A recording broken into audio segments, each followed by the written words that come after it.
per 3 minuti e 30. Représentante, il faut être clair aujourd'hui. Pour beaucoup de Palestiniens, et je reviens de Ramallah et des universités palestiniennes, deux solutions n'est plus à l'ordre du jour. Les Israéliens n'en veulent pas, ne nous mentons pas. Israël rend de plus impossible la solution de deux États. Nous défendons avec raison deux États. Mais il faut mesurer la frustration palestinienne. Et ce que je ne comprends pas, nous soutenons, comme les socialistes, l'initiative du président Abbas à l'ONU. Et je trouve la phrase qu'il a trouvée en disant « En Moyen-Orient, il n'y a pas un État de trop, mais il manque un État ». Donc il dit « L'État d'Israël est légitime, mais il manque l'État palestinien ». C'est la phrase que nous pouvons tous signer.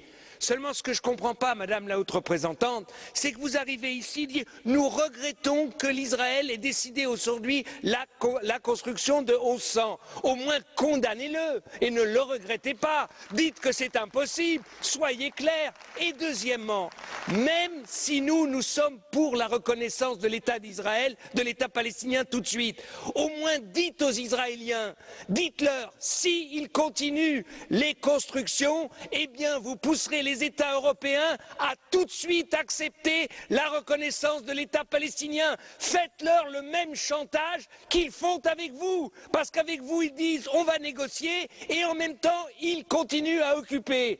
Faites de la politique, Madame Ashton. La politique, ce n'est pas de la prière.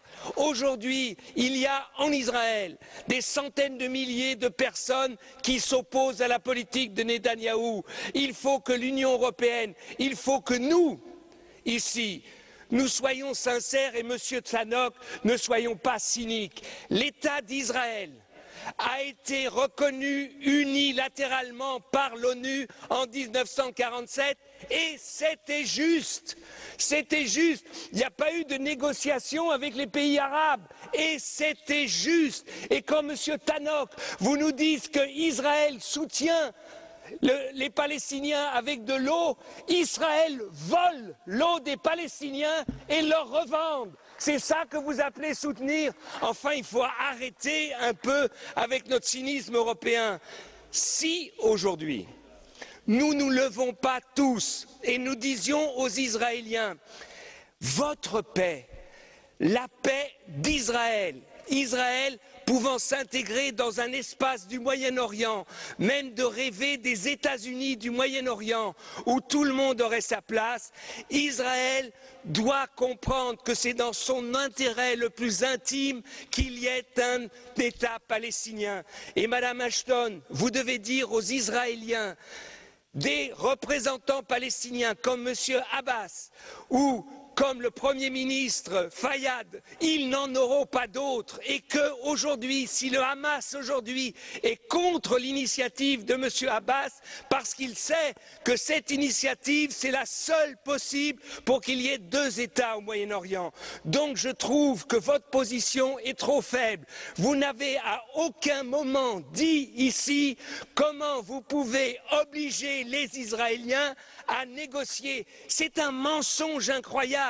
Ils disent on va négocier sans conditions parce que sur le terrain, on est en train de changer les conditions. On est en train de continuer l'occupation.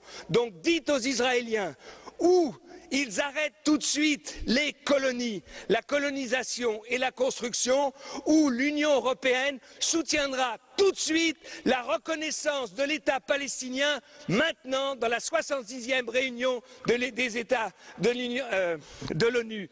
Si vous ne le faites pas, Madame Ashton, eh bien, vous verrez que dans 6 mois, il n'y aura pas de négociation. Dans 1 an, on en sera là où on en est aujourd'hui. Vous reviendrez ici, vous dites il faut que les Israéliens et les Palestiniens comprennent que ce n'est que par les négociations qu'ils arriveront à la paix.